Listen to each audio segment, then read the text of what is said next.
Hey, so we're picking back up again, looking at our passage in Proverbs. And I want to read on. So yesterday we looked at, my son, attend to my words, consent and submit to my sayings. Let them not depart from in front of your eyes, for they are life to those who find them, health and healing to all their flesh. And he says, keep and guard your heart with all vigilance, and above all that you guard, for out of it flow the springs of life. In verse 24 he says, put away from you false and dishonest speech, and willful and contrary talk put far from you. Listen to this next verse. He says, let your eyes look right on with fixed purpose, and let your gaze be straight before you. That is no distractions. No distractions. Let your eyes look right on with fixed purpose. And I think that, going back to King Moses, what we've looked at, that was one thing that he got distracted in, that if this worked before, I'm going to do it the same way this time. I don't know that God ever works the same way twice, simply because he is God. And, we should never expect him that if he did this one time and he did it this way, we should automatically look for him to do it another way, because God in his infiniteness has a million ways to do one thing. He is not bound by any restraints. His boundless might, and that I'm getting some things. The vlog hopefully will come out this week, this next one. And it's the only place it's possible. And so one thing that the Lord's been talking to me about, and I read in the Amplified Classic, it says in this particular verse, the strength which his boundless might provides, that his resources are not limited, they are vast, they have no boundaries. And so we should not confine God to one simple way or one way only of doing things, because he's not going to move the same way every time. And so looking at that, let your eyes look right on with fixed purpose, and let your gaze be straight before you. I want to go to Colossians 3:2. This is a favorite one of mine. Looking for scriptures to quote over yourself, confessions to make. Colossians 3:2 says, and set your mind and keep them set on what is above, the higher things, not on the things that are on the earth.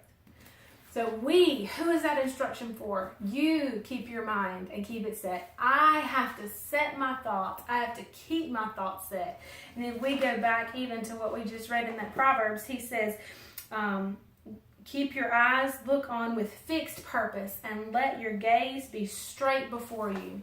Straight before you. Set our minds on heavenly things. Keep them set on what is above, the higher things. Realizing that what we see is not all that there is. That the spirit realm, where the spirit world is more real and more tangible than even what we see with our eyes. And that it is that world that imposes things on this world. So I just want to encourage you with that. If we're going to go now, again, we're talking about the love of the law of the Lord.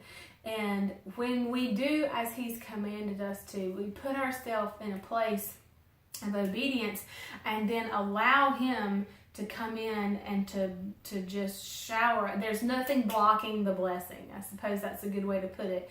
And that we follow his commands. We do what he's asked us to do. And again, that doesn't have any bearing on his love for us. This is not salvation by works. Not at all. We are saved by the grace of God through faith, through believing on his son, Jesus Christ. But when we have an encounter with grace, when we have a realization and a revelation of grace, when we see that all incredible love, then it changes us. Jesus never left, okay? At grace himself, when people had an interaction or an encounter with Jesus, they never lived the same. Their life was not the same. Their lifestyle was not the same. Their choices were not the same. And so when they encountered grace, it changed them.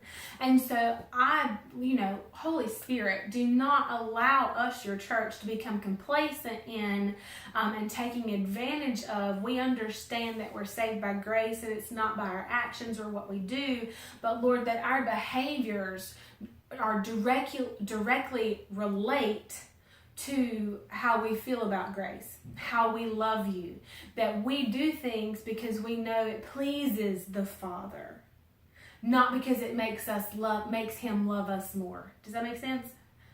We do things, our actions, our obedience is a response to his love.